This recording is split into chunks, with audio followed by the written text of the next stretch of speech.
Kurono Comics. This is his third time on the show. Love this guy. We had him on the Penguin One Bad Day review, along with on the same episode Penguin Pain and Prejudice. Mm-hmm. And the other episode was Batman Failsafe. So we just realized we're doing a lot of Batman stuff. So next time we get this guy on here, we might stray away from Batman. But Kurono's awesome. Please go follow this dude at Kurono Comics _MLF. Am I Yes, correct sir. on that? Right. On TikTok. Where else are you on? We guys got a YouTube. YouTube is Minor League Films. Minor League Films. He's got a crew, and you're working on a podcast pretty soon and you're gonna start doing some podcast stuff. Yeah. Yeah, we're actually like merging together. It's the Minor League Films with me. So we're merging together. We started a couple weeks ago. So we're gonna do like maybe 5, 6 videos on TikTok a week, 5, 6 videos on YouTube a week, just to start off. Hell yeah. I'm really looking forward to that. I'll be tuning in. So we, Why So Sidious, are at Why So Sidious Pod on Instagram, YouTube, TikTok, and X. So go ahead and give us a follow, interact with us. We got a lot of diverse content on TikTok, especially YouTube. We're live on YouTube right now. You'll find more smaller clips of our podcast, a lot of stuff on YouTube. So go check it out. We want to get our numbers up. Recently, we just dropped a Week in Geek about a ton of James Gunn quotes on the DCU, Deathstroke coming into the picture, why Swamp Thing has an origin and not Batman and Superman, along with Kevin Feige talking about X-Men and Young Avengers, apparently confirmed. So check that out. That's our Week in Geeks. We covered the Penguin. We're going to drop a Craven's Last Hunt comic book review pretty soon here. Stay tuned for all that. And let's jump into the topics. And to break the ice, I have a couple questions for Kurono here, and I'll give an answer to these questions as well. These kind of questions we throw into our episodes called Nerd Therapy. We got 3 Nerd Therapies out there. We had a Nerd Therapy 4 that is not going to be released on Spotify, only on YouTube, because Riverside, our recording platform, sucks. And the audio just didn't work out, and there's really no reason why. But anyway, this is kind of a couple Nerd Therapy-esque questions. And let's start with this. Kurono, you get to direct a crossover film between one character from the Star Wars universe and one character from Marvel or DC. And if your goal is to just make the most interesting movie, who are your picks and why? I would like to pick like a young Darth Sidious and somebody like Doctor Doom. Oh, yeah. Both of them young. Oh, It'd yeah. just be complete chaos in the entire universe. Especially a young version. I say young Darth Sidious because young Darth Sidious was kind of chill. He wasn't the laughing, maniacal laughter, lightning striking dude. So maybe a young version of him would work well with Doctor Doom for a little while. The Rule of Two thing still going on, both of them, at least until one of them gets tired of the other one. Oh, dude, that is a Hail Mary. I love it. I mean, that's like the top. That's like some of the best villains of all time. That's kind of a no-brainer. Mhm. I can't Yeah. imagine they're And as far as dying. heroes go, Go ahead. oh, is shit freezing? Did your thing freeze? No, Oh, mine froze. I'm sorry. you're good. Oh, is this live? I'm sorry. Is this live? Yep, we're live on Oh my YouTube, goodness, baby. I'm messing up the live. I'm But sorry. we'll get a post edit on for Spotify too, so it's all good. Nah, but as a hero, see, you know what? There aren't too many heroes in Star Wars I like, if I'm being honest. I Yeah, me like neither. most of the villains. Heroes, I don't really think I like any of them. So it would have to be, man, I think I can only go with villains as far as that What? goes. You don't like Luke Skywalker, No, I can't stand them. but you love Star Wars. I do love Star Wars. I like Star Wars as a whole, but I thought Luke Skywalker was one of the most boring characters in Star Wars history. Interesting. Yeah. Everybody, that's why I didn't understand why everybody said they dismantled his character. They corrupted his character in the sequels. I said, did they? He's always boring. He's still boring. Ooh, What's the hot difference? take. Interesting. I never considered. I felt like I had to like Luke Skywalker. I never considered even like maybe he is boring. I don't know. But I like him. I like him in the A New Hope is probably my favorite Star Wars movie, and I think he's a fine lead character for that movie. The journey of him learning the Force, learning about his dad eventually, I guess. But now that I think about it, there's nothing that he does that's special that stands out as an amazing hero. My Mm. favorite scene ever was probably in the Mandalorian season 2. I thought that was sick. His little Oh, he hallway came in the scene. elevator. Yeah. Yeah, that But was we cool. Yeah, but that's the only time we've gotten that Luke. We didn't see that in the original trilogy ever. I mean, Nope. not really. He kind of fought Boba Fett there and the Sarlacc pits. Wow, yeah. That's actually, I'd have to do some thinking on how much I even like Luke Skywalker as just like the See, character itself. it's funny that you say that your favorite part, or that you get the personality in New Hope. That's my favorite Star Wars movie is New Hope, and you do get like a shining Luke Skywalker personality that whole movie, and then as soon as he starts to learn more Jedi stuff in Empire Strikes Back, whole character goes to shit. It's just a blank wall. It's wallpaper. The whole rest of the movie and Return of the Jedi.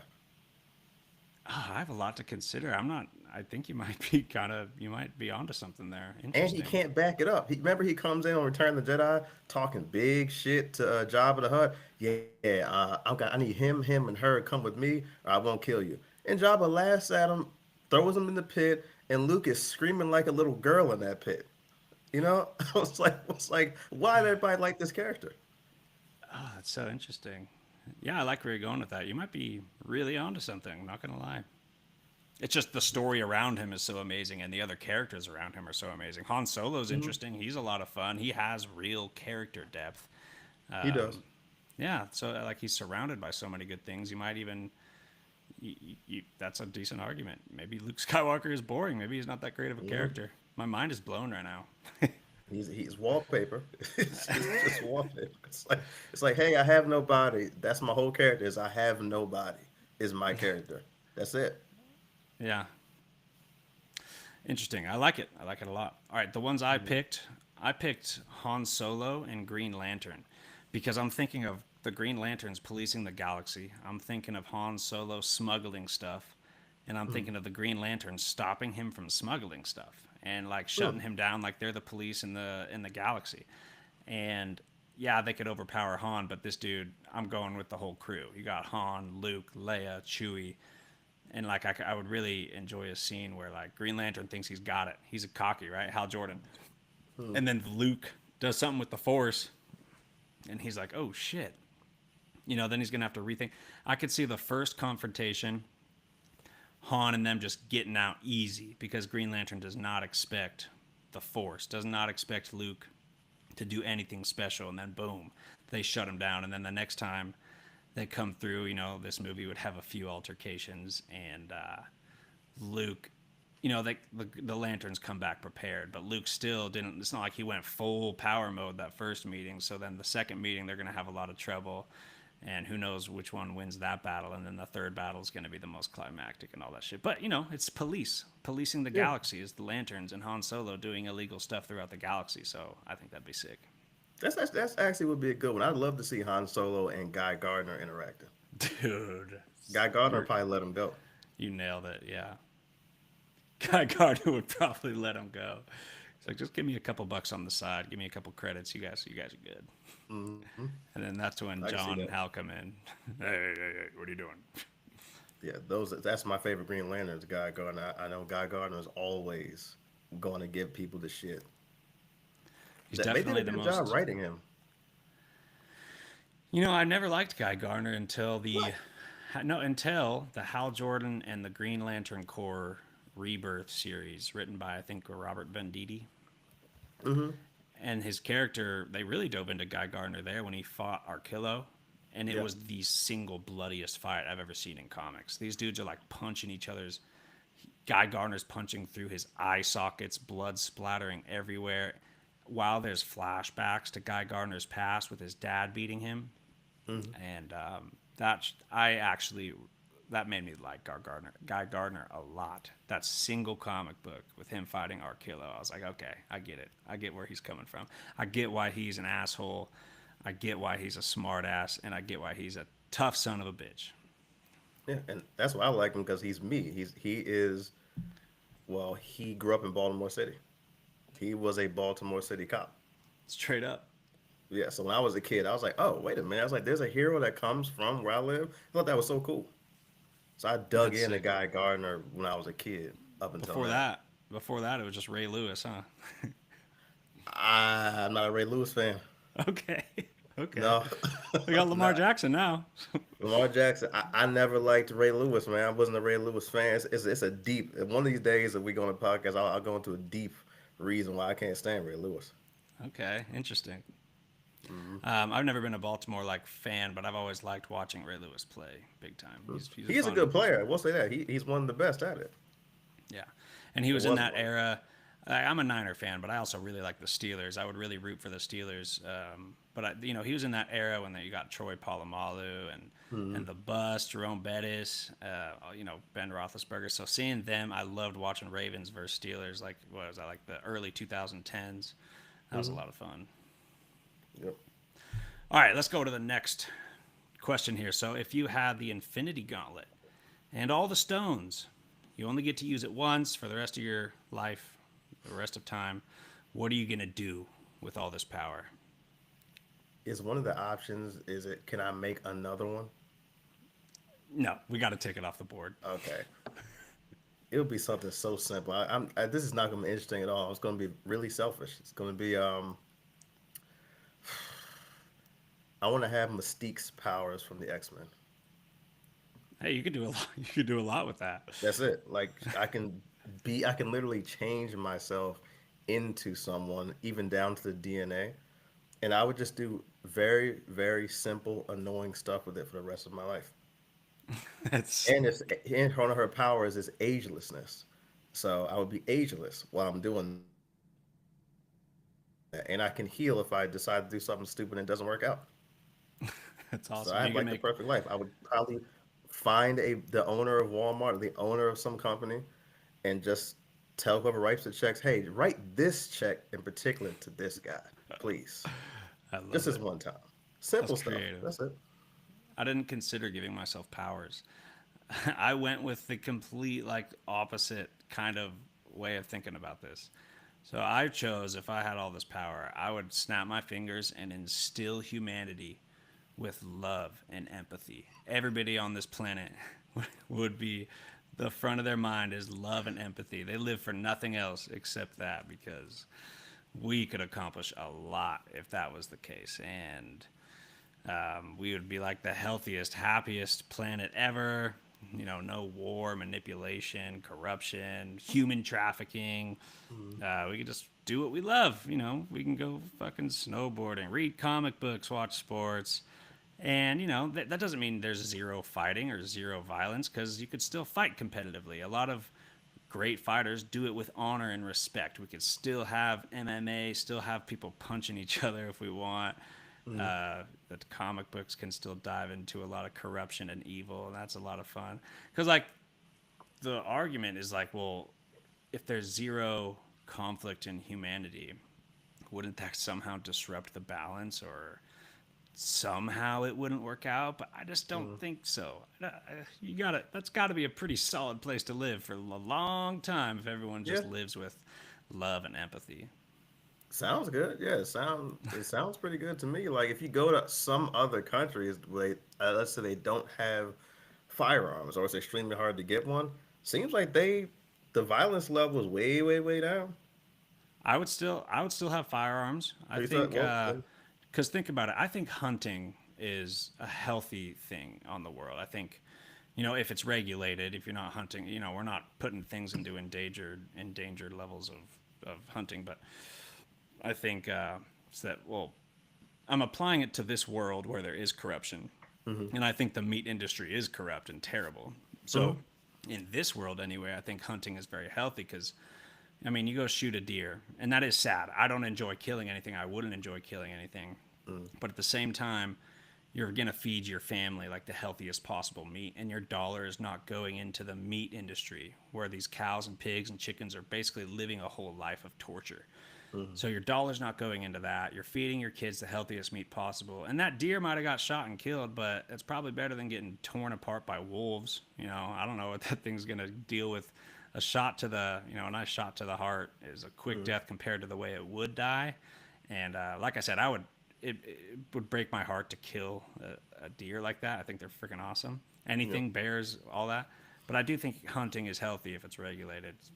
that's true. But now, in a world where there is love and empathy, we probably have a very different meat industry. Maybe it'd be so humane that it'd be fine, and maybe you don't have to hunt in that world. Yeah, I don't know, but that's what I would do, man. it I'll snap sounds my good. I fingers just mean, for that. it sounds good. It doesn't sound exciting, but it sounds good.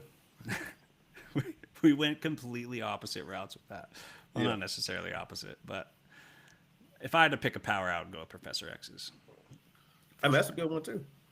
That's what You I could would do. probably find out who chose to have Mystique's powers and work together or something. But those two powers, yeah, one of those two would work out well for you. Yeah, Professor X has always had my favorite power set. If I were to take one for myself, you can do Change anything. people's mind, literally. Yeah, you'll win any argument. Not that that's important. You can get any job. You can get anything you want. Any wife. I got Yep, a solid wife though, so I'm chilling. you could do anything. Yeah, That's the kind of power I want to just do anything, and then just maybe not live forever, but live for like 300 years and look the same, or at least be the same age. That'd be fine. for sure. Mystique's powers are really awesome. I'm not even sure if agelessness is still her power, or if she just heals real because her healing factor isn't as good as Wolverine's. So I'm thinking agelessness still is one of her powers. Yeah, Originally, that was one of her powers. that's news to me. I didn't know her agelessness, but there's a lot of powers that characters have that I don't even know about because some of them have so many goddamn powers that Mm-hmm. really aren't on the forefront of the stories. It's not like they mention it every time we see her or anything like that. I mean, these mutants just pop up with new power every year. That's why I hate when you look at if you like Google the stats or powers of characters, like they all end up the same. Oh, he got telekinesis. Oh, he could blast out of he Mm-hmm. could shoot energy blasts. Oh yeah, he could heal. Oh, he's super smart. Like they all end up looking the same if you look up all their stats. Mm-hmm. Yeah, you got What a mess. you read the Hellions, right? The last Hellions book. No, was that Krakoa era? Yes. No, dude, I'm really lacking on the Krakoa stuff. I've read House of X, Powers of X, and I've read Ben Percy's Wolverine. That's about it. Um, Man, I'd say every book in the Krakoa era, it was so much money used. Like I probably spent hundreds of dollars. That was probably the most I've ever spent on comic series in since I've been alive. The Krakoan era, because every single thing that came out of it was good. But the Hellions group was like Mister Sinister's kind of X Force, and that group of mutants together, each one had like diverse powers. I thought that was the coolest thing ever. Because usually you're getting at least two of them that can do telekinesis, like you said, two of them that can do something else. But Hellions was just a group of mutants that were like downtrodden, and they've all done something horrible, and looking for redemption. And the characters arcs were amazing. So you Okay. gotta get that one to read. That should be out. That trade should be out. It should have came out I think a couple weeks ago. Yeah, shit, all the Krakoa era shit's out now. I mean, are they still in the Krakoa era? No, they left it. Sadly, I thought they should have kept it there for a couple more years, but yeah, they're out of it now. Back to It's funny same how old. Everybody hates mutants. I know that story's never going to change. That's what their whole thing was based off of. Ever since the beginning, they were based on the civil rights movement. They're like Hmm. they represent the subjugated side of civil rights and Hmm. society subjugating them. And then you have the Malcolm X side of things, which is Magneto, who wants to kind of assimilate or force assimilate using violence, going against the grain. And then Hmm. the Martin Luther King side, that's Professor X. He wants to assimilate peacefully, Hmm. helping mankind. So that's why X-Men are so interesting. You can't really ever take that aspect out of them because that's Yeah, so core to who they are. I think majority of mutants now are towards a Malcolm X ish side. I think Magneto is going to actually be kinder than Professor X is from now on. Really, they're gonna Yep. switch. The last time Interesting. they spoke, I believe Professor X was saying that Magneto was right the whole time. And then Magneto was like, not really. I think maybe I did some of these things wrong. And Damn, because Professor X is in jail now, and Magneto that's isn't. juicy. So That's I think juicy, Magneto bro. wants to be a little bit more peaceful. Not sure how long that's going to last, but last couple of years, Magneto's been pretty solid. Professor X has been going out and blowing people away. Man, it's such a weird thing. I'm such a huge comic fan, but I have never ever been like buying single issues. I've always been months behind Mm. because I wait for trades. So I don't know what's going on now, but that sounds really interesting. I would love to see that dynamic flip. That Yeah. seems like really cool storytelling. Professor X is, I mean, like I said, once he grew that beard, it was pretty much over. If you step to a mutant the wrong way, boom, you're gone. Once he grew a beard. Once he grew that beard, I'm telling you, like people thought it was silly for saying that. I said, but look at it. And the ones before he had the beard, he may be getting tired of getting picked on by humans a little bit. May have been more aggressive, but it wasn't straight up just blowing them all away if he felt like it. Interesting. Now I really So, want to get into the current X Men stuff, but I'm behind. Like I said, not a lot of Krakoan era reading. I did read X of Swords, and I didn't love it. I didn't love it. I was really? told it was really good. I don't know what you thought about it, but I thought it was a little too all over the place, and nothing really kept me engaged. I liked it only because they introduced all of Rocco's mutants and they told you their power set stuff like that. But I didn't like the arc either. I didn't think that was interesting at all. Before the one before that and the one after that, I liked a lot. But that arc itself, the Ten of Swords, I was like, I don't see mutants being better than any of these mutants on Mars at all. Especially if it's just sword play. I don't see it. So Interesting. Ben, obviously, House of X, Powers of X is amazing, or 10.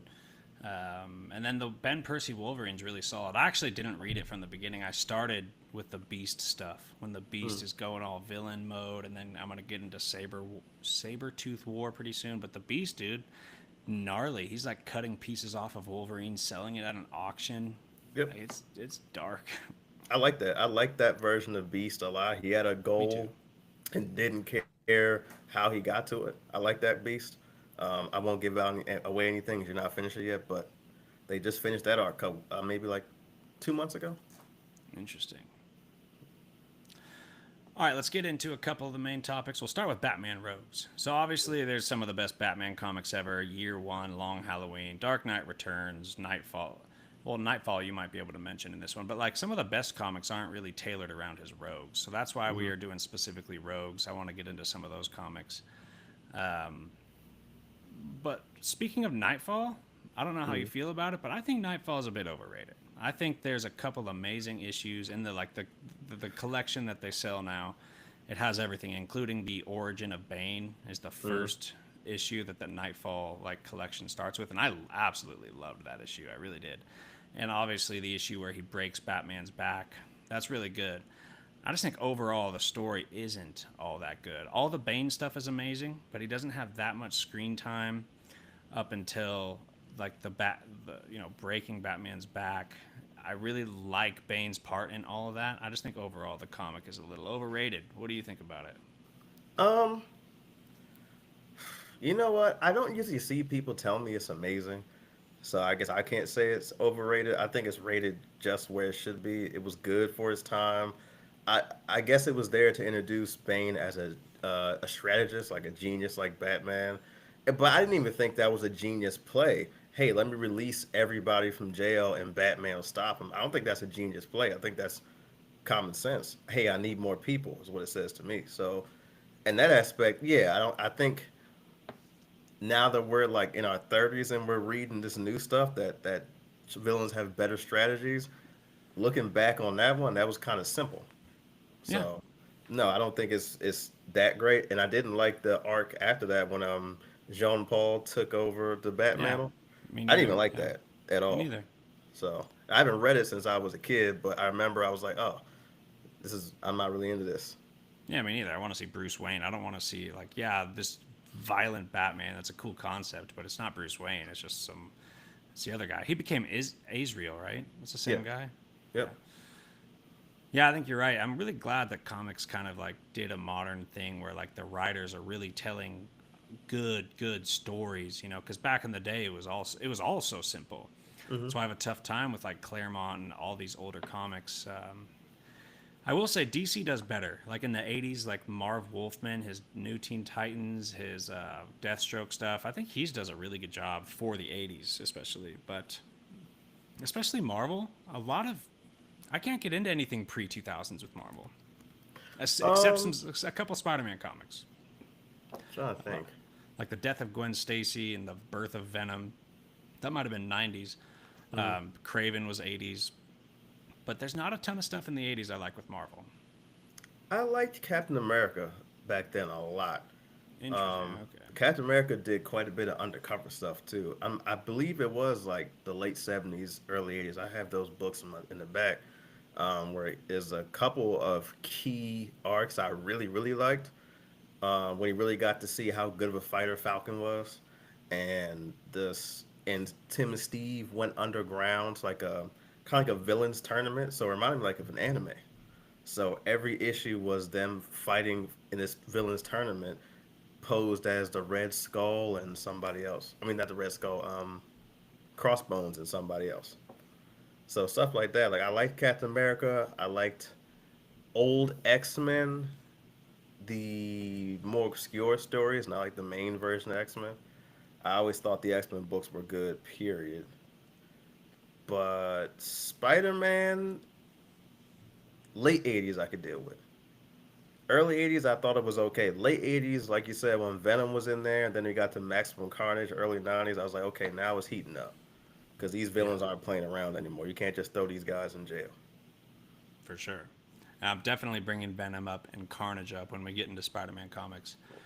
For now, sticking with Batman, I guess let's start with the Joker. I want to hear some of your just favorite Joker comics. Mine, have you read the Brian Azzarello Joker miniseries? Which one is that? A newer one?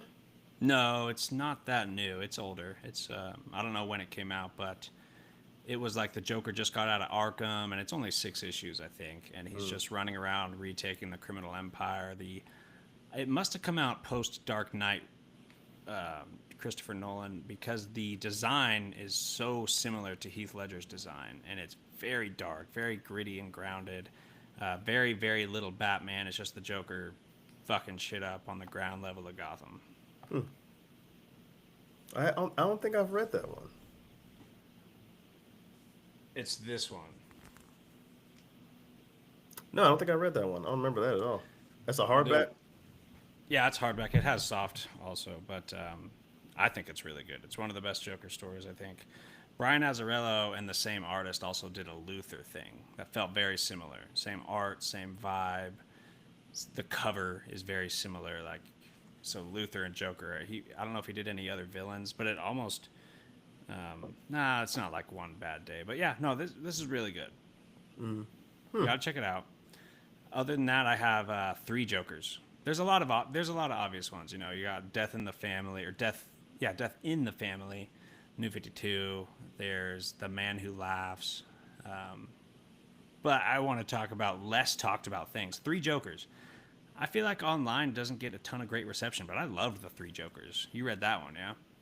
I liked I liked parts of it, but I didn't like the series. No, as a whole, no. And it's not even because of the series. It's just that every time I see Joker pop up, I'm instantly like, damn, here we go. It's going to start off really well, and it's going to go to shit. And it usually does for me at least. Like, I like the aspect because I mean, New 52, we just heard that one line. There's three of them. I was like, okay. And it took like how many years for them to come up with that? Like A six, long, something like yeah, that.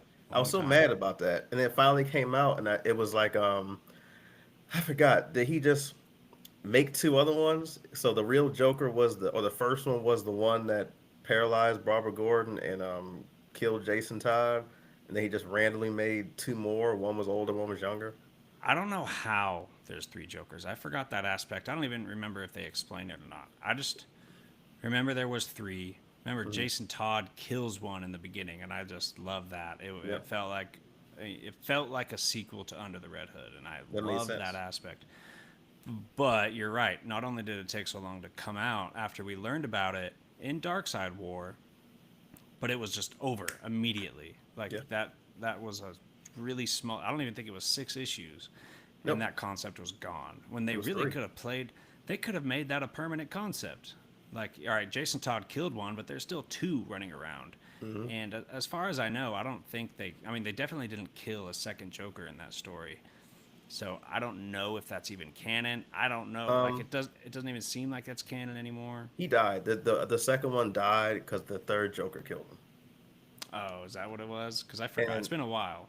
it would have been fine, but if you remember the end of it, when Alfred is basically saying, "Oh, it's been so many years, and we still haven't found out who this Joker character is," it's kind of strange. And that's what I always say. I'm like, "Huh, Batman's such a detective. This is a villain that he goes against the most. Why doesn't he know who he is yet?" And at the end of that book, Batman says, "I've known who Joker was since the week I met him." I remember And it that. shows flashbacks. And it's like, yeah, he was beating his wife, and he has a kid, and so I moved his wife into like witness protection, and it shows his wife and child. I said, okay, so what this is going to do, if this is canon, it's going to set up like a new Joker probably in his son if the mental illness is going to run in the family or whatever. But I said, man, y'all just kind of wasted this story. Like you said, the him Jason Todd going off and shooting the one Joker made sense. That made perfect sense. That's what he should have done. But then it just ended with, okay, now there's one. And you know the story after that? Did you read the story after that where it's two Jokers? I don't think Where so. one Joker was he was going around, he thought he was the regular Joker, but he also had mental illnesses. And turns out he was like one of Joker's best men, and then he idolized Joker and got obsessed with him, and so he just became the Joker. And that book started off so good. Like it was, I mean, amazing. First 5 issues, then 5 to 10 just went. I mean, straight from 100 to 2. It was Mm. terrible, and it ended off the same as every other Joker story ends with a Joker. Because then you don't even know at the end which Joker is the real Joker because it doesn't matter because both of them are Joker. Because the one that was obsessed with him became him anyway in his own mind. That's so weird. So Who yeah, do you know who wrote it or anything? I don't. Let me see. I'm really interested to dive into this story. I want I hope it wasn't Caputo. I really hope it wasn't. to. The artist, I mean Capullo. As an artist, look, I'm not good with names. You see? You see what I do? I'm not good with names Well, of writers at Capullo, all. he was the artist on like all the New 52 Batman stuff written by Scott Snyder, and then he's also the artist on that. It's called like Wolverine something, but Jonathan Hickman's writing, and he's an amazing writer, and it's Hickman Hmm. and Capullo. I'm really curious about this story. I don't know when it came out, but it just ended a couple months ago. So Oh, really? It wasn't yeah, it's not Zdarsky, that. was it? Maybe it was. Was that the year one Joker that? No, it's not the year one. I think that was only 3 issues. That one I was mad about too. Yeah, I remember you online on TikTok not liking it. I haven't read I it. was like, Jesus Christ. Because I was like, they're just doing stuff now. They're just doing stuff with the Joker. Like every time it comes out, it's like, hey, you thought you knew him, but guess what? Here's more. And guess what? It's going to be stupid. Yeah, you're totally right about that. They have to use him more sparingly because he could be the best villain ever. He is still, in my opinion, one of the best villains ever. It's just they are trying to do too much with him, and that's for sure. That's for sure. And I can't remember. Yeah, I can't remember who wrote it, but it did just end maybe a couple months ago because it was right before the Amanda Waller event that ended. Absolute That's power. and that story I didn't like either by God, what was the guy's name? Sadarsky, I think, wrote that, Oh, okay. where it says the Joker got training from one of Batman's people in order to have like a kind of like a separate personality from his regular personality. Interesting. And then that's how the Joker got rid of his soft side and got rid of his fear. So he doesn't fear anything because he was trained. And I was like, did we need this? Did we need him being trained by one of Bruce's people? Did we need to hear? But we solved everything. There is no more mystery without the Joker. The mysteries have been solved. That's it. Done. So they took all the mystery out of the character, and now he's just a guy that's been trained by one of Batman's people, and he can fight a little bit. So I don't like that. He's I think more than any other character in fiction. You need him to have mystery. yeah. We never needed to know where he came from, his training, none of that. He's just a insane psychopath that's also maybe possibly a genius that Hmm. causes so much chaos that Batman doesn't even know how to stop it. It's too much chaos. It's too much unpredictability. Yep. But at least the mystery is done for now. I'm sure next year, I guarantee next year they're going to have another Joker story where they say, "Hey, guess what? This also happened." Because they do it like every couple of years. They hit you with a guess what Joker issue where something else happened, and that's why Yeah. I started to get tired of the character. I'm like, man, the development of this character, it kind of just stays the same, and then when you add something to him, to me, it makes it worse. Yeah, I agree. The last thing I have on the Joker is out of the James Tynion Batman comics. Starting with his volume one was called Their Dark Designs, Mm, and it's one of my like absolute favorite Batman comics ever. It's so good. You got Deathstroke in there. You got all these villains. The designer is this what you thought was a new villain, but it ended up being the Joker. mm, And all these villains, it like goes flashback to the designer like telling these villains how to operate in Gotham or whatever, formulate this big plan, and then that led into Joker War. mm. And the lead up to Joker War was freaking amazing. But like you said about Joker stories starting out strong and then dropping the ball, I didn't love Joker War. I Mm. didn't have, it wasn't a great time reading it. I don't think it's that bad. I just don't think it lived up to how it was set up. No. But the designer was a really cool villain, especially when you didn't know it was the Joker the whole time. Mm. That whole story was amazing. Did you read Tinian's Batman there, their Dark Designs? I did. I liked it all the way up until then too, because I didn't like the designer. I thought was really cool because no one knew who he was, and it introduced that one dude. I forgot the one dude that was beating Batman's ass in the suit. God, what's his name? The businessman. So you know what I'm talking about? I don't remember. Oh, he was because that's when they introduced Punchline too, and I guess Yeah. they were Harley Quinn was going underground to try to help Batman somehow, and then this guy, I forgot the guy's name, but he's a good fighter. We don't know who he is yet either. But what killed me in that whole issue, like going up to the Joker War, was when you find out this cool villain, the designer, is already dead. And I was like, damn, we didn't get the chance to see who he was and what his purpose was. Did I mess that up? He died. He wasn't the Joker the whole time? No, well, he was a Joker, but back in the day, it wasn't a Joker. Back in the day, it was somebody that was a Oh, designer, that's and right. Batman was trying to figure out who that was, but Joker had killed him now. So now the Joker was the designer, and I was like, oh man, he just kind of took that character away. Yeah, that could have been such an awesome character. Yep. Yeah, I don't even remember the Joker War. I just remember I read it. I liked it enough to keep it in my collection. As far as I mean, it is still interesting. It's decent. The art is incredible. And by the way, the Mm, Dark Design story, that's like some of the dopest art I've ever seen. Who drew that? Golem March. mm, That dude doesn't do a lot of comics, as far as I know, but that was some of the best art. Period. Like mm. his Batman, his Deathstroke, his setting, the action was freaking incredible. And that comic had like some of the one of the coolest little Riddler sequences, and the Riddler's all asking Batman all these riddles, Batman solving them. Yeah. It had some of the coolest Deathstroke versus Batman stuff. Incredible. I mean, it's just one of my favorite Batman comics, and no one ever talks about it. I don't think it was too liked. I didn't hate it, but it's just the end for me. I didn't care much for when Joker had like his own Joker Batman costume. And I was like, well, I know where this is going. Batman's gonna whoop his ass and then leave him in there when the place collapses, and then he's still gonna be alive. And that's exactly what happened. I was like, okay, come Yeah. on, man. This is not the '70s anymore. You can do something else. For sure. Yeah, and I liked it all the way up until the end. I still like the ending. The Joker like shut down Wayne Enterprises or something, stole all Bruce's Hmm. money because of some of the plans he did as the Dark Designer. I thought that was all good. Maybe it's not talked about because it was set up for a Joker event, and Hmm. the Joker event didn't live up. But it's different from the Long Halloween. It's not a complete story. It's actually just the beginning of a story. It's maybe that's why it's not everyone's favorite, but I love it. Could I be. absolutely love it. The action. It's like the pacing. Every issue was so badass.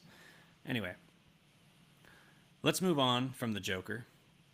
We talked about Bane. We talked about Nightfall. So I want to talk about the Rebirth, Batman Rebirth, Mm. because as far as Rogues go, as far as Bane goes, I think this is his I mean, Nightfall is his quintessential story. That's for sure.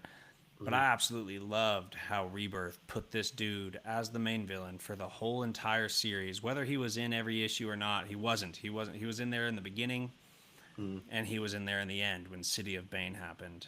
City Yeah. of Bane, I think, is not very good. I think I'd still. All right. Overall, I like it. I just think I heard also that like they had issues with the release dates or the writers, artists. It was like scrambled at the end, Mm. rushed at the end, and you could totally feel that in this comic. It starts out incredible, and then in the middle it gets rushed along. There's all this weird stuff. There's artist changes, and they were supposed to have Batman taking down a bunch of his rogues, but that was all like shoved into one issue with a couple Mm. panels of him taking down rogues, like just a couple, like one page at a time. And I thought that had the potential to be the dopest Batman event ever, and it started off that way.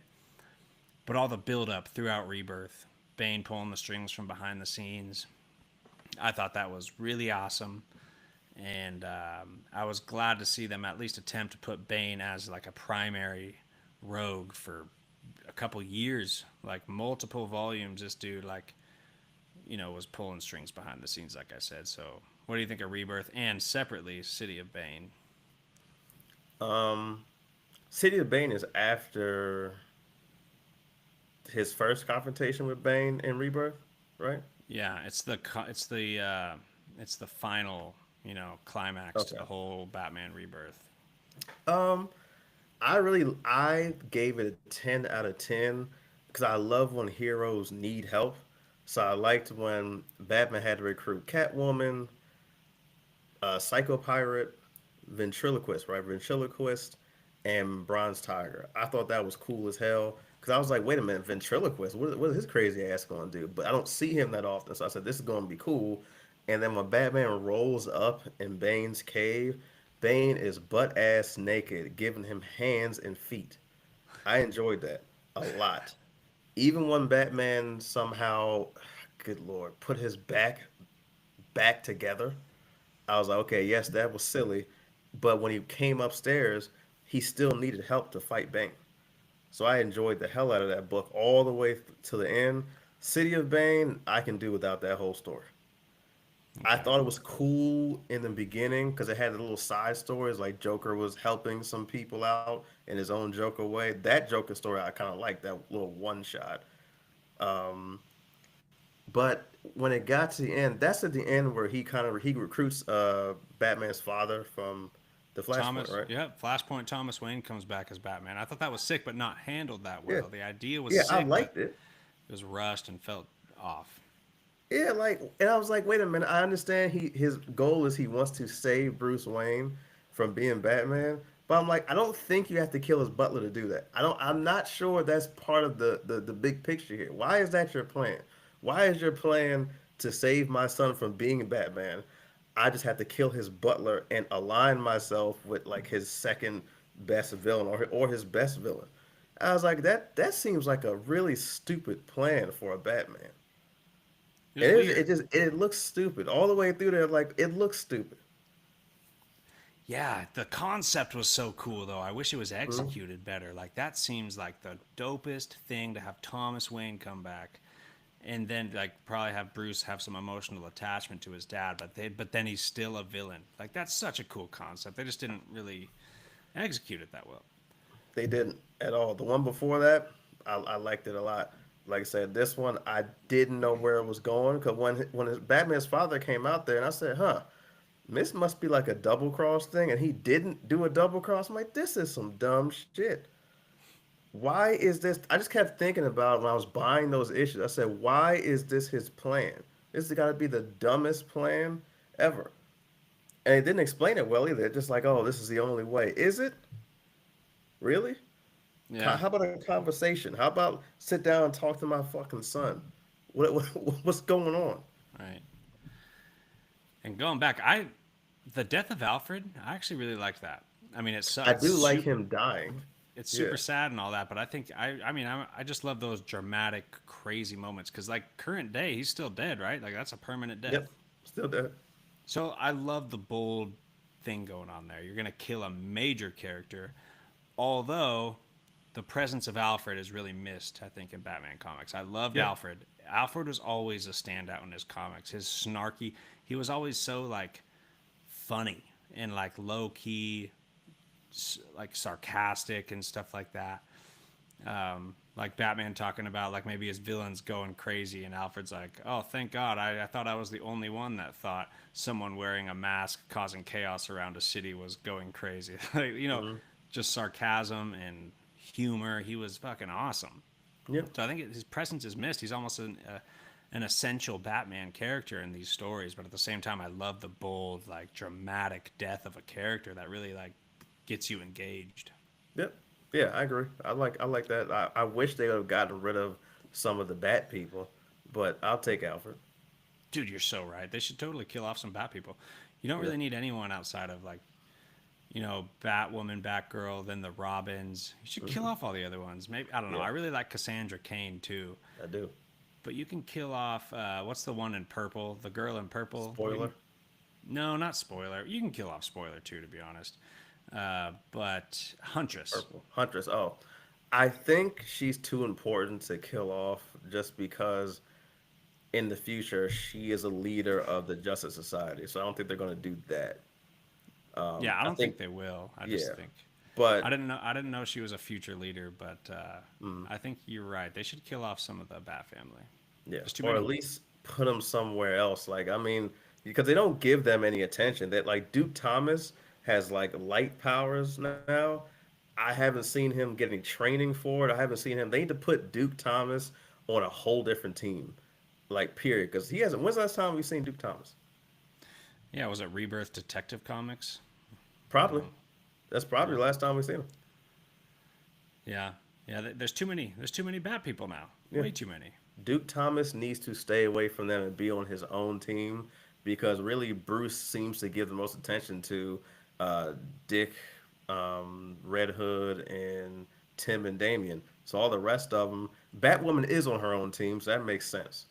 And so is I think the Batwing is too. But the other ones like Duke Thomas and Spoiler should probably die, and Duke Thomas should be another team, or put both of them on a different team. Yeah, Period. for sure. As far as Batman Rogues, is there any other things you want to talk about? Any characters or comics? I really would hope. I know everybody wants Clayface to be in this next movie. I don't. I don't want to see the mess they make of the CGI, Who Done It, who the Clue movie with Clayface. I want to see Ventriloquist so bad. I'd love to see a Ventriloquist movie and a Mad Hatter. Like two villains that really can't fight but are crazy as hell. Like Ventriloquist is kind of like a slow crazy. Like I don't want to be crazy. I like his story a lot. And Mad Hatter, I don't really care much for his story, but I like the tech he uses. Just a plain old playing card. Oh, put in your hat. Oh, you didn't see that? Well, go do this. I like that. So I really hope they put ventriloquist in something and just anybody else. Maybe ventriloquist, and then maybe put in a villain like Mister Freeze, someone that can fight Batman physically. But I'd love to see ventriloquist in anything and be a main thing for a while, or at least the second villain.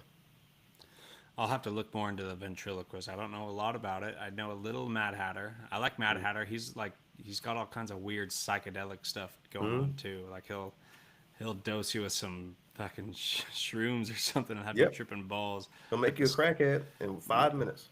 yeah. One of the standout comics for Mad Hatter for me was a terrible run for Batman, but it was New 52, and I liked the Mad Hatter's volume. Hmm. It was volume 4 of, I think, the Batman the Dark Knight New 52. Oh And my god. he was a savage. I remember he killed someone with a clothes iron. Mm. And I remember that it's one of the few single issues I've ever picked up for whatever reason, but he was really scary, and the psychedelic aspect was really fun, and I thought that was probably the only Mad Hatter comic that has stood out to me. Yeah, that was a good one. I think that might have been the only good part of that Dark Knight series. Yeah. There was one more. There was a Scarecrow. The best Scarecrow I've Was there? seen was in the previous volume. Volume 3 was Scarecrow, volume 4 was Mad Hatter, and Scarecrow was Hmm. scary as hell in that volume 3. Man, I don't remember that one. Yeah, it started. He had like a kid in his basement, really very horror oriented, and the design of the Scarecrow was really cool. Best Scarecrow comic for me, and then the best Mad Hatter right after that. Those two volumes are good, but that series sucked. That series was It bad. was rough, and I was buying all of them at first. And I said, "Wait a minute, this is getting rough now. This it's just not going anywhere." Yeah. Other than that, I got. All right, I'll jump into. All right, I got a couple for Riddler and one for the Mister Freeze. Going back to Rebirth, Volume Mm. 8, Cold Days. Do you remember that? And it felt like a 12 Angry Men movie where Bruce Wayne is on, I guess, jury duty, and he's stuck there with people, and everyone says that Mister Freeze is guilty, and it's very I like in the courtroom oriented story. But Batman was the one that brought him to jail, and mm, as he's determining who's guilty and who's not, he's the only one. Like 12 Angry Men. You seen that really old movie? no, I haven't. Okay, it's a classic. I seen it in film class in college, but it's pretty much like the whole movie is all 11 people said he's guilty, and this one person says maybe he's not, and Mm, then he talks everybody into it. Eventually it turns out the guy was not guilty. mm, It's just like the same thing how Batman plays this. Even though he took Mr. Freeze to jail in the first place, he was on that he was a part of the 12 jurors or whatever you want to call it, determining the guilt, and he ended up persuading everyone that he's not actually guilty, and he found mm. out himself he wasn't guilty. Very interesting, well told story, really cool for Mr. Freeze. I don't think I read that. I don't remember that any court scenes like that For in sure. You Rebirth. should check it out, folks. Volume 8 of the Rebirth series, Cold Let me Days. put that in my thing because I don't remember that at all. It's pretty good, and it's very different and unique. I think you would like it. All Very right. story oriented and not some bullshit like Not him just flat. whooping ass the whole book. Yeah, exactly. And sticking with Rebirth, I guess, because I didn't realize it until I'm talking about it all. But Tom King did pretty good with some of his rogues. I think he did the best Riddler. You read Yeah, he War of did. Jokes and Riddlers, Mm-hmm. or War of Jokes and Riddles? I thought that was sick. That Oh, was really that was a good. good one. I liked that Batman actually was willing to take a life in that one. I didn't expect that at all. And I didn't expect Batman's choice of the life he wants to take to be the Riddler. I was like, wait a minute, that's the wrong choice, sir. What's Right. going on? But Kite Man, in all Kite honesty, Man. that was a Kite Man story. It was. Forget Batman. Kite Man was putting in work the whole series, It that was whole arc. it was almost comedic, but yeah, he was a big player. Yeah. And I just want I need a Kite Man thing because they keep shitting on him. I'm like, we saw in that book of him slowly devolving into like not completely insane, but like completely one track because he has nobody because of Joker and Riddler. Because so he wanted to end it somehow, and I was like, just seeing that all his tech is so simple. It's kites. Everything's a kite. Oh, that was the coolest thing. I was like, man, put Charles Brown in more stuff. They don't Yeah, do enough. I don't know much about him. I just remember he was super funny in that Mhm. in Well, the War of Jokes and Riddles. that's your definitive story now for Kite Man. I think they changed a bit from when they actually introduced him, but that's his definitive story is right there, Okay. where he Yeah. basically made it so the war was over. Without Kite Man, nope, Batman couldn't do shit without Kite Man. Well, you know what else they had in that comic was Batman literally decided to kill the Riddler, Yeah, but then the Joker stopped him. Like yep, he was gonna launch this blade into the Riddler's head. He yep. made that decision, and the Joker stopped it with his hand. That's It was a so wrong decision. ironic. It was a wrong decision. He should have chosen to stab the Joker. Exactly. It didn't seem like if he was ever to choose to kill someone, I didn't think the Riddler was the one to choose in that moment. Like Nope, the not Joker's at got to all. be the one. If you're ever like, you could obviously argue that he should never kill anyone, but if he does, it should be the Joker, Yeah, but that's Batman's husband. In all honesty, if you think about it, right? like It's a romance. yeah, it is. And people got mad at me on TikTok when I said that. I said Batman and Joker are dating, or they should make an alternate universe where those two are dating. Because at this point, Batman has every opportunity in the world to say, hey, we can throw you in the Phantom Zone, or we can throw you somewhere else. And Batman's like, you know what? No, I'm going to have these final confrontations, and we're going to have long conversations, and we're both going to end up walking away somehow Yeah, and then every single time. I'm like, then at we're this point, No. Yeah, then rinse and repeat for a couple of years later. Yeah.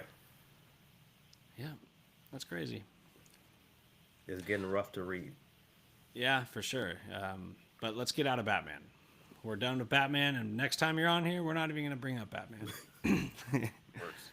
Spider Man. All right, what are some of your favorites? Peter Parker or Miles Morales first, whatever you want to go with. Give me some of your favorite Spider Man comics. Miles Morales, the very first run he had when he came over here after the Doom, the Secret Wars arc, like the modern day Secret Wars arc, that was like a 20 out of 10 book. His very first run, where when he met Spider Man, him and Spider Man got into a fight at first, and then it gradually went into Peter Parker showing him the ropes and teaching him more about this city compared to his own city and learning more about himself. Like, that was a good coming of age arc from Miles. That might be my favorite Miles book.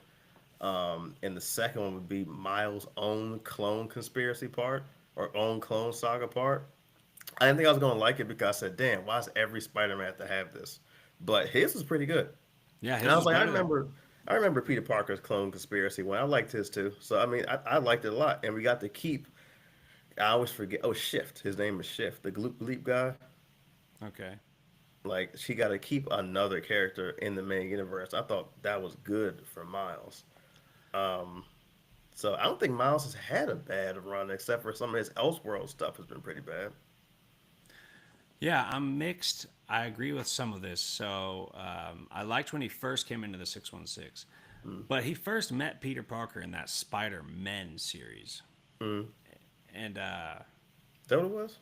Peter was shoved into the Ultimate Universe just for a little bit because Mysterio was jacking Mm. up the universe. But then when he first came to the 616, I also really liked that because like he started off like showing the Avengers what a badass he was. He took out that Blackheart like demon villain character, Mm. and that was really fun. And then it led into things like Secret Invasions and Civil War 2. Yep. I thought that was really fun. But after that, it really dipped for me. Oh, really? Damn. It really dipped for me. It was like it took this turn where it was almost too character oriented. It was like him and his buddy, in high school or whatever it was. Way too Mm. much, not enough like him being Spider Man and stuff like that. In my opinion, No, I can I see think that. I can see that. a lot like his first 10, 15 issues in the 616 I loved. Mm. But my favorite Miles is his first origin story in the Ultimate Universe. When he was a And kid, like 10 or 12. yeah, and his uncle. I think the dynamic with his uncle made it so good. Like without his uncle, that story's not as good. But his uncle as kind of a villain, trying to manipulate Miles into, kind of dipping his toes into the bad guy side of things. I thought that dynamic was so good. And his origin, I'm kind of a sucker for origin stories anyway, but Mm. once he gets his powers and then his uncle starts trying to manipulate him, bringing him to the dark side, I thought that was excellent. It was like 12 issues straight of just Spider-Man gold. Yeah, that was pretty good. I never finished that one though. I think that's when I was getting away from Ultimate books. Back when that was ending, and then Ultimate X Men when Wolverine's son was, I think, was the head of that. When that was ending, I think I cut both of those series off in the middle. I don't like a lot of Ultimate comics. I really don't. Like the Avengers, none of that. Miles Morales is almost maybe the only Ultimate like universe comics that I really liked it too. Until you get to this new Peter Parker Ultimate stuff, which I think is top notch. Mm. Yeah, the newer ones are okay. I like the Ultimate Universe to a point, mainly because when people are supposed to die, they die. It's over. And that's why I enjoyed it because I'm like, I don't have to keep seeing people get resurrected. This person's gone. Like when you read Ultimatum, right? Only parts I know of the story because then Ultimatum comes back to the 616, like right before the Clone Saga you were talking about, right? Um, no, Ultimatum was like 2000, was way back in the day, and like I think in mid 2000s when Magneto was flooding the Earth. I remember that, but didn't Ultimatum come back to the 616? Like, It did, but it was a weird story. That's one started off good too. I don't know. That was when this was the Maker's Ultimatum, but he wasn't doing the same thing. Okay. And this one, and it kind of yeah started a new Ultimate, um, a new Ultimate Marvel verse. Yeah, this one, I think that's still going. Okay. The beginning of that, but I haven't gotten into any Ultimate thing on Marvel yet, as far as the new stuff yet. I hadn't even read Spider-Man yet, and I probably should. Dude, the Ultimate Spider-Man, written by Jonathan Hickman, the current running one, is freaking amazing. It is so good. I should probably start that tonight. I haven't read a single issue of that yet. Oh yeah, it starts out like the maker had like rewritten reality on the Ultimate side of things, went back in the past and took a bunch of heroes' powers away. So Mm, it starts with Peter Parker as like an adult with a kid, married to Mary Jane, not powered at all. By the end, like maybe in the middle of it, he gets this weird message from a Tony Stark from the past, mm, and it sends him a package of the spider that's supposed to bite him. mm, So he has this spider bite him, so he becomes Spider Man in the middle of this run, and he runs into Harry Osborn. And Harry Osborn is a very different, very complex character. It's juicy mm. as hell. I think the story is told very well, and I freaking love it. I can't waiting for trades. Like it's my Achilles heel with comics, but like I've only read volume one, but I haven't. It's like one of my favorite Spider Man comics ever. I have to check it out then, because I read Ultimate Black Panther. I don't like it much. I read a couple of the Ultimates. I just think it's okay. And I think in Ultimate X-Men, I just think that's okay. So it's a hit or miss. Some of them I thought were amazing, and then I went deeper into the Ultimate X-Men. I said it was okay now. So, Yeah, but dude, Spider-Man, I haven't tried yet. I haven't liked almost any Ultimate comics. Granted, I'm not current. I don't know what's going on currently except for the Peter Parker Spider Man. Mm, But outside of Miles' origin and this new Peter Parker run, there's almost zero Ultimate comic stuff I like. mm, But the writer who did the clone stuff for Miles is Ahmed. And I think in the that's it. 616, Miles' best stuff is with that writer. Mm-hmm.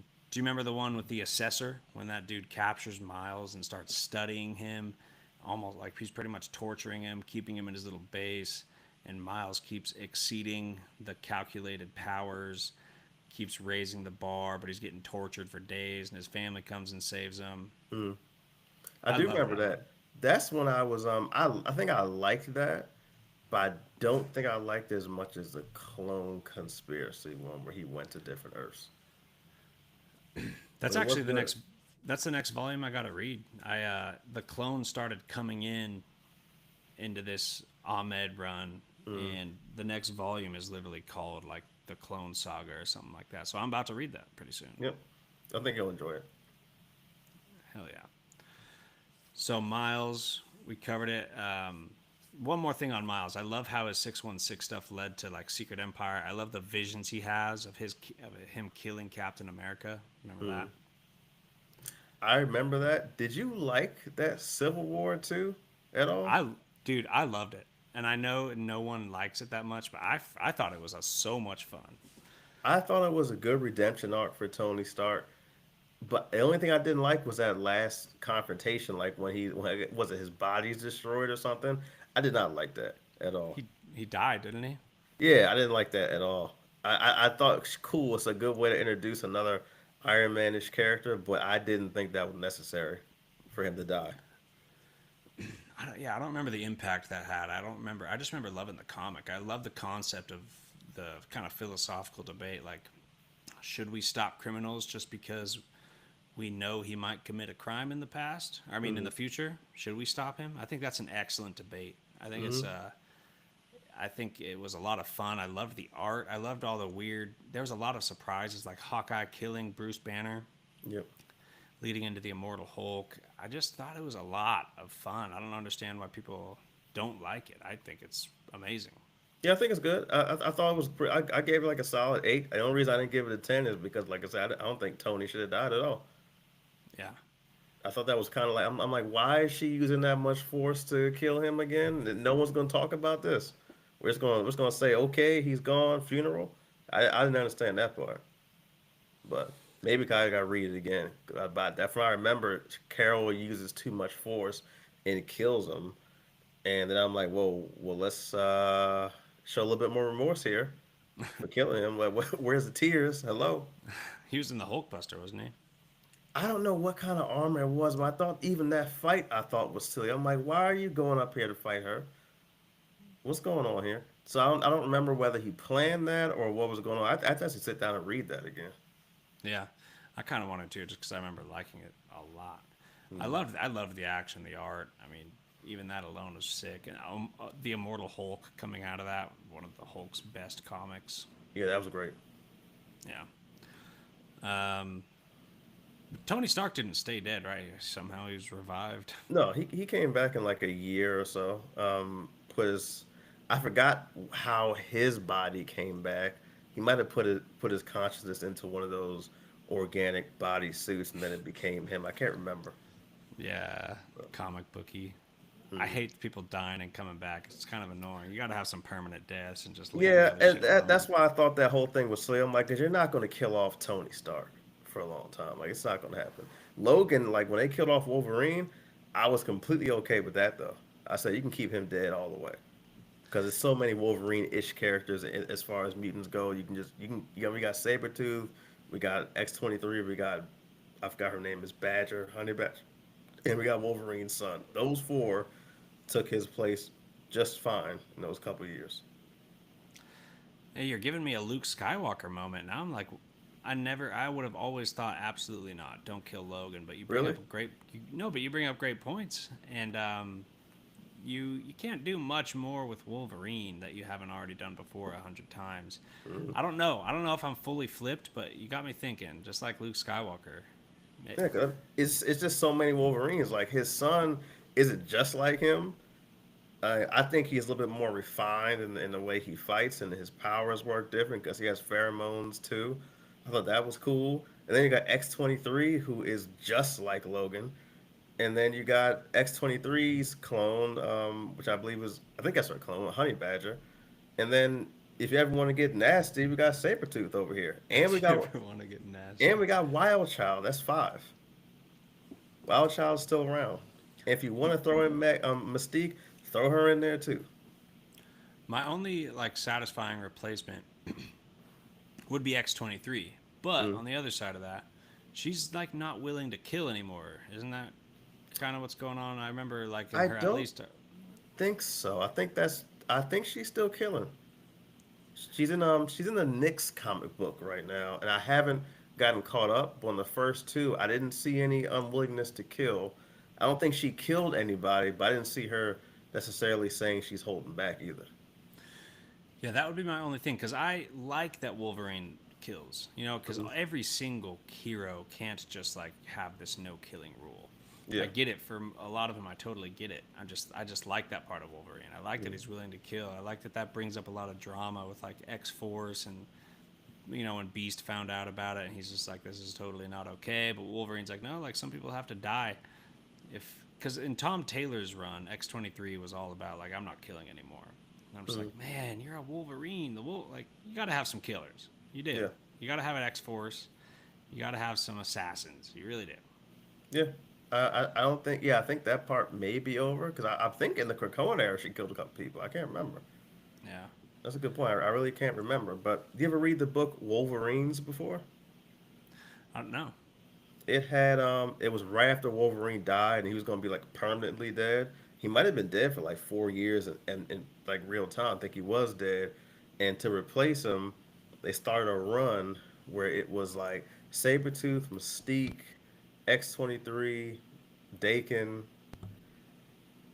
I forgot the dude's name, but he's a dude that feeds on people to get stronger. I really forget his name, but he's a brother of Monet in the X Men books, and they were a team, and they were doing all these missions and stuff, and they were called the Wolverines. And then after that, it was just you still got like weekly issues of those Wolverine-ish characters up until Wolverine came back from the dead. Interesting. Yep. So I thought they replaced. I didn't miss Logan at all. I didn't miss him at all because that was also when Sabretooth was inverted. So Sabretooth truly was being a Wolverine for a while. And then right at the end of that like 3 4 year period is when they brought in Old Man Logan into the 616, and Old Man Logan and Sabretooth were working together for a while, along with Lady Deathstrike. I said, so really, we filled all this in. We don't even need them. Yeah. The Old Man Logan coming into the 616 is probably my single favorite Wolverine comic. Hmm. That It's was a good so one. good. That was good. And he worked well with Sabretooth. I thought that comic book was good too. Sabretooth in those couple of years really was killing it. Like his writers were killing it. Oh Bless God. Yeah. Interesting. Killing off Wolverine permanently. you. Yeah. We don't need them. They got to do it with some major characters. They really do. Like just permanent death, and then their legacy lives on because people will always reread. New comic book readers for decades will jump onto comics and have just hundreds of good Wolverine stories to read, even though he's permanently dead now, Yeah. theoretically. All right, back to Spider-Man. So, what are some of your favorite Peter Parker Spider-Man comics? I like the Grim Hunt. I thought that was pretty good. The Grim One Hunt where was good. one where Kane died. I was like, that's when I didn't really. I always liked Kane, and then I was like, when are we gonna get a redemption arc? When are we gonna get a redemption arc? And then we finally got one, and I thought that was kind of cool. And I felt like Craven's family did not give a fuck. That whole run was them not giving a fuck about who was around. They was like, we have a goal. We're gonna kill spider people. I thought that was cool as hell. And I liked how it brought in all the rest of the spider people for the most part. And they were all in this big fight. And I liked that they were losing for quite a bit of it.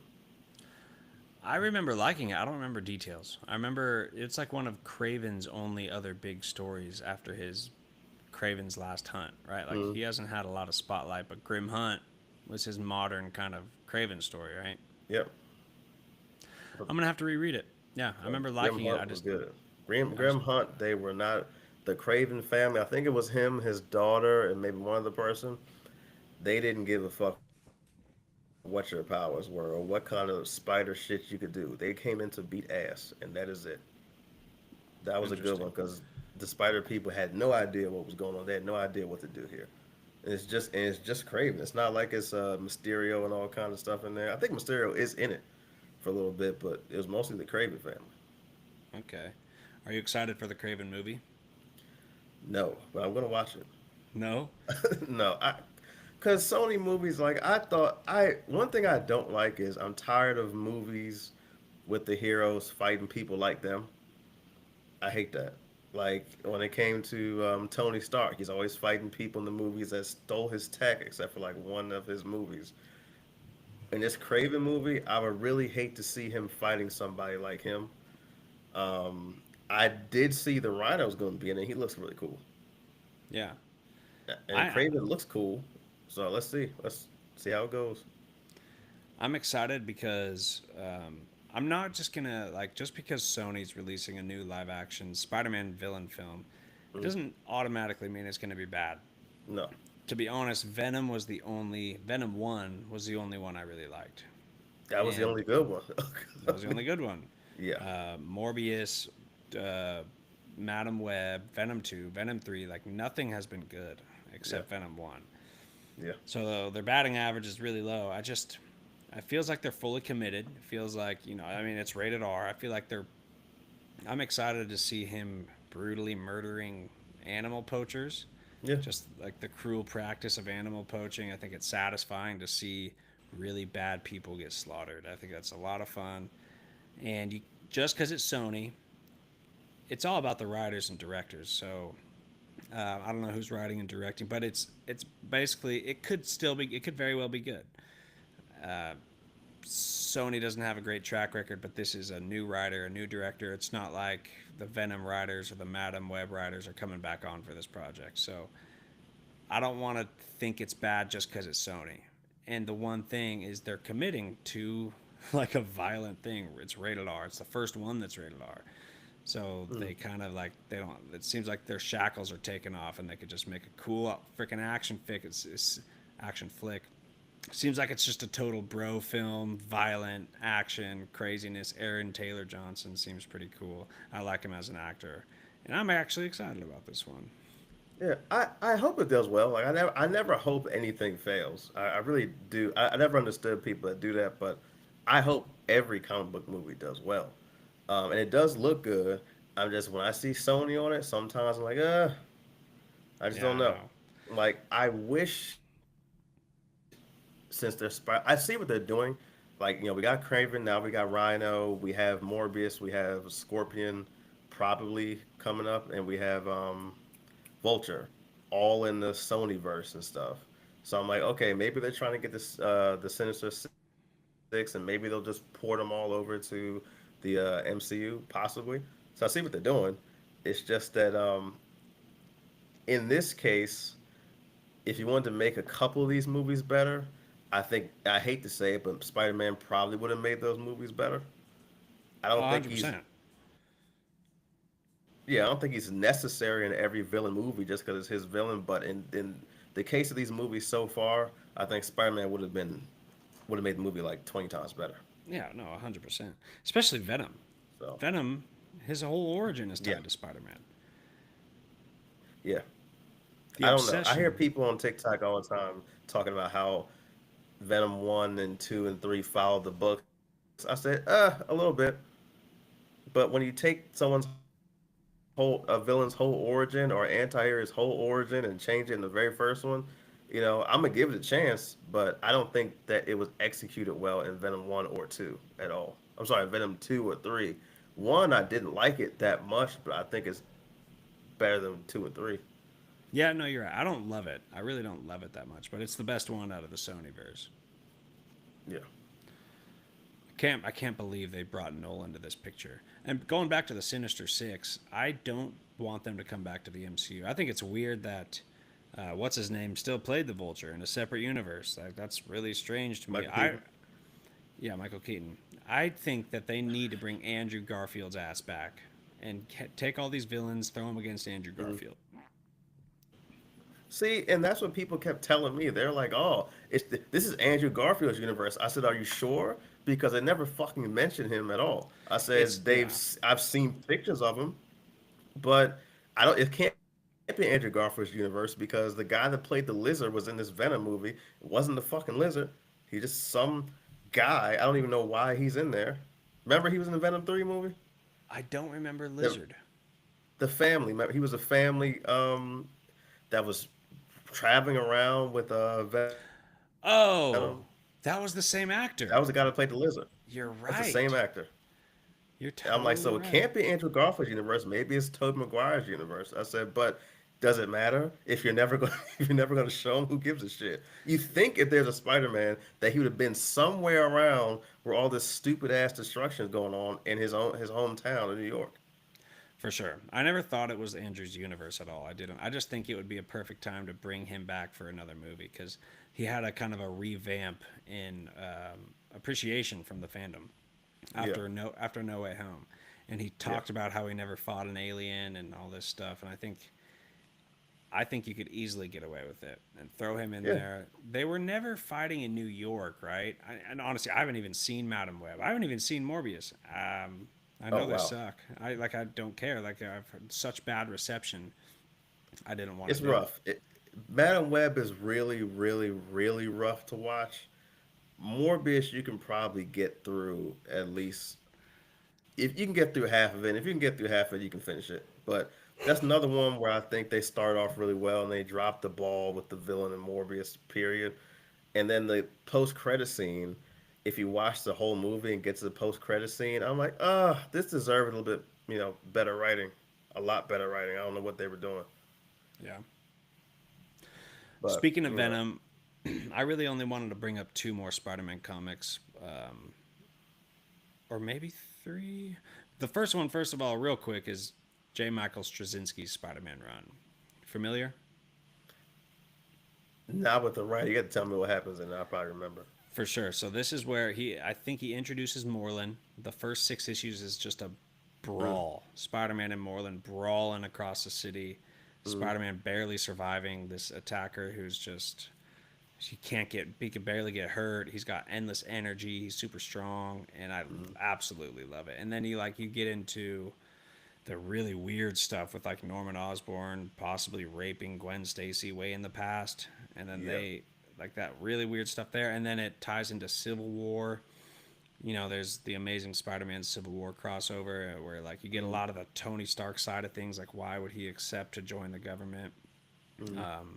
So it gives you a lot of perspective on why he did that, which I loved. And then like after Kingpin calls a hit on Spider-Man when he learns his identity, they shoot Aunt May, and then Mm-hmm. Spider-Man goes on a revenge rampage to go like beat people up, figure out who called the hit, finds Kingpin, whoops his ass in jail. It's like the most Mm-hmm. vengeful Spider-Man. Just all that stuff. You familiar? Yeah. Yeah, that was a good book. You know, the artwork back then was so cool for that book too. It made Peter Parker look a little bit older in that book. Yeah, or Studley. I really liked the art. The art was good. I'm not sure how much I liked that book when I read it. The Civil War stuff I did like.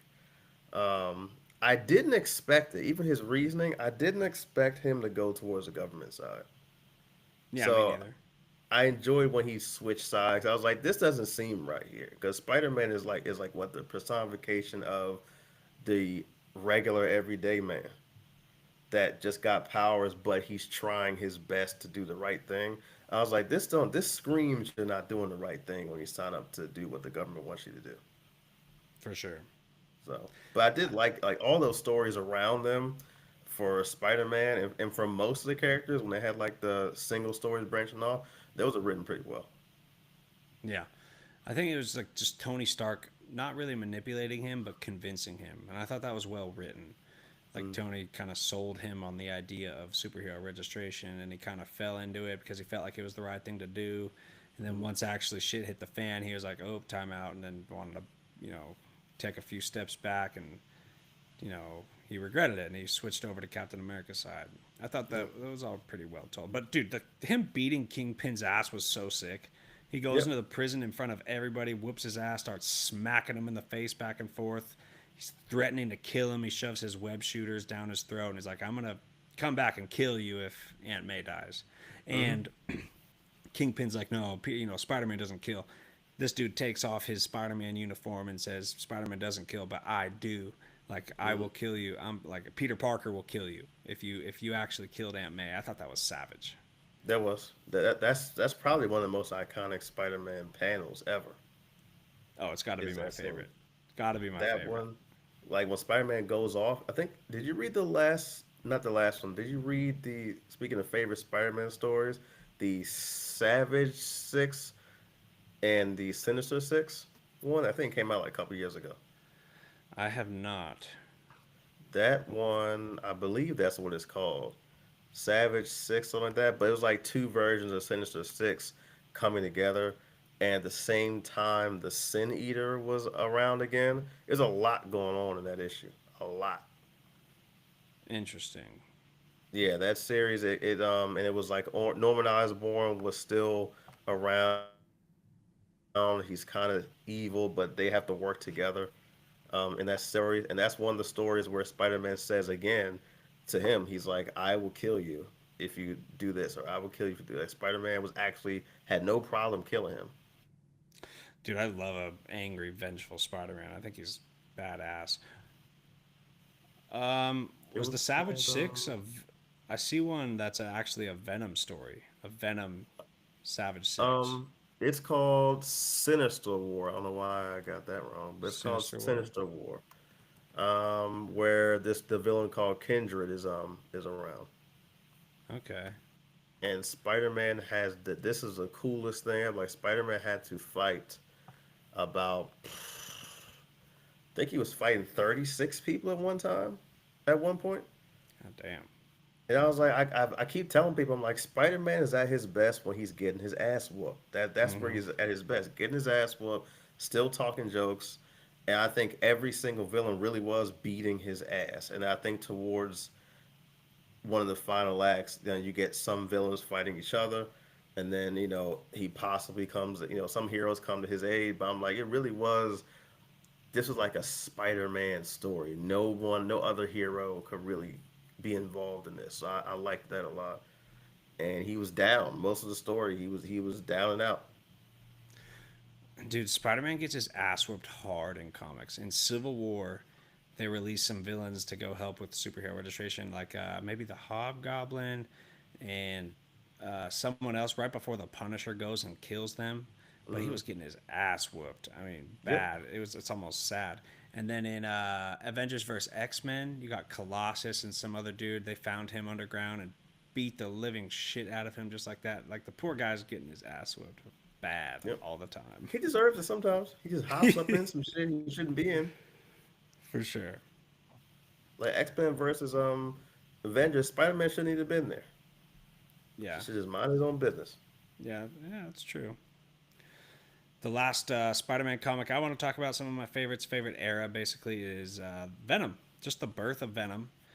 Mm, Yeah, I think it's absolutely incredible how it started in Secret Wars, and this symbiote thing attaches to him.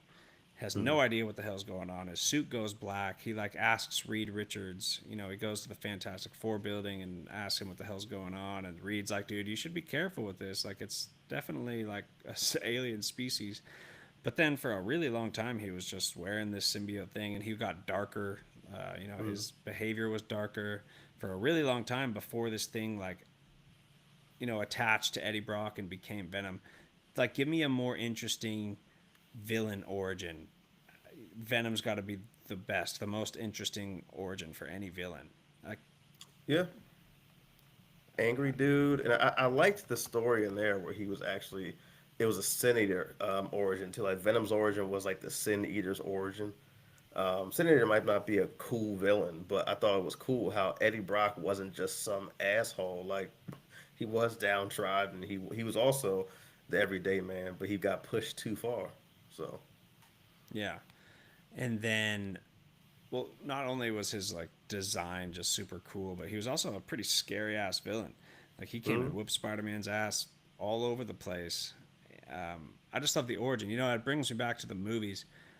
I really, really, really wish that they chose to just give us 15 seconds of a scene when Spider-Man and like Iron Man, Guardians of the Galaxy, they're on Titan and they're fighting mm, Thanos.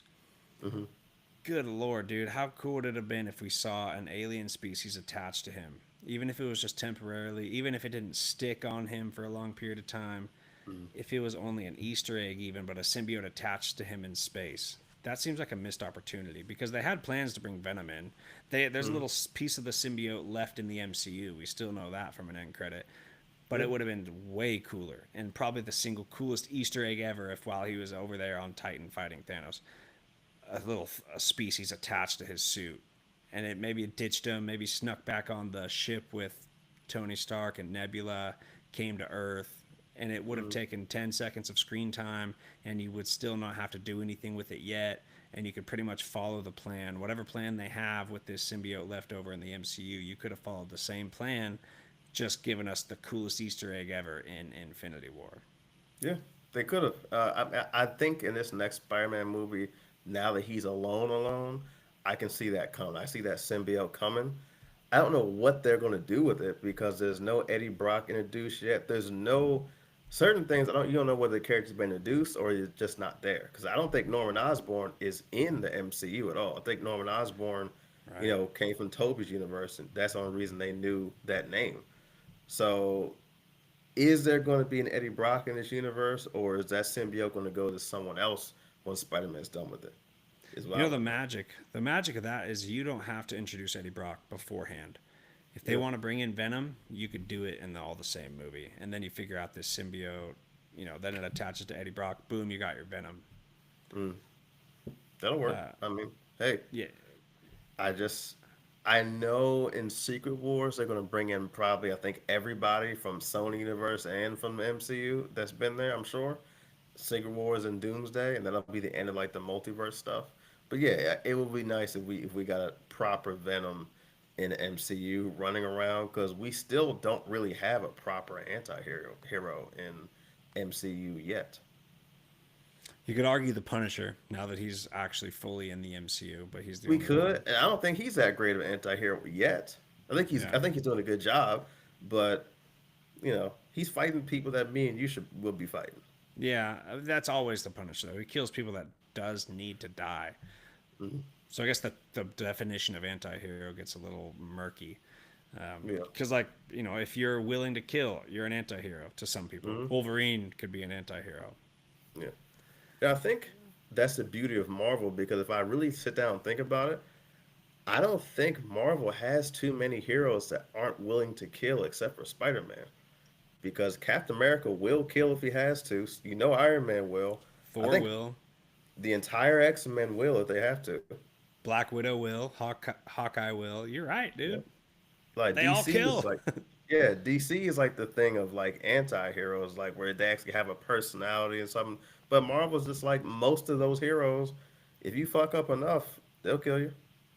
Yeah, 100%. Just Captain not America, Spider-Man. Iron Man, they all kill a ton of people. Thor said he's killed thousands of people in a movie. Yep. It's just not Spider-Man. Spider-Man is the only character that really strives to, okay, I've seen you kill a million people, but I think I could throw you in this jail. The rest of them, yeah, I think they will take you to jail, but if they think they can't get you in jail, they're just gonna blow you away. Yeah. DC has always been more fantastical. I think Marvel has always represented the real world better, in context with Mm, such. I mean, it's comic books anyway, but Marvel has always been a little more realistic, especially the way they might explain powers, mm, or just the pseudoscience of everything. The sci-fi side of things fits more into the real world as opposed to mm, DC is more fantastical. So they set this bar of morality, of not killing, like Batman, Superman, not killing. Wonder yeah, Woman will kill. I think Green Lantern will kill. Aquaman will mm-hmm, kill. Flash will not kill. But that's interesting. So that almost sets the ground for anti-heroes. If they have this high bar mm-hmm, of morality, you can allow more anti-heroes. yep, Daredevil doesn't kill also in Marvel. yeah. I wonder if Daredevil has killed somebody. I don't remember. I can't remember.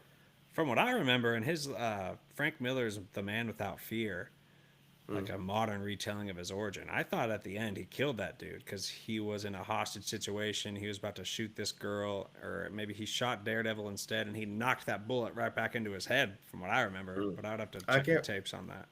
I can't remember, but you might be right. It might be just Spider-Man and Daredevil. Daredevil is like a man of faith, so I think maybe he doesn't.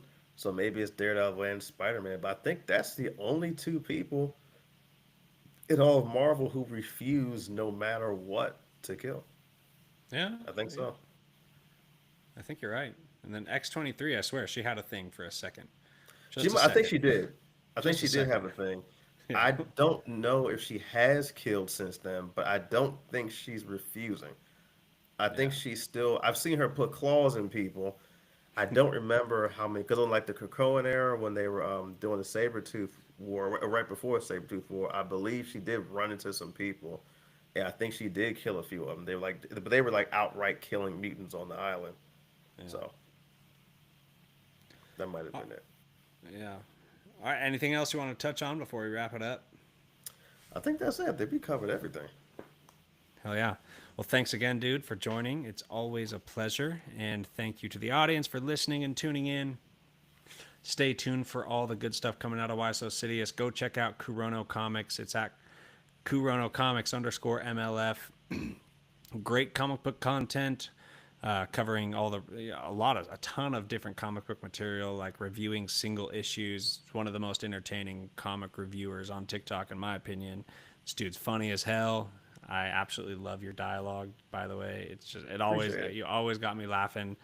It's informative and you're hilarious, and I love it. I tune into all those videos. Oh, So thank you. go check him out and stay tuned for he's growing on YouTube, about to get a big podcast together.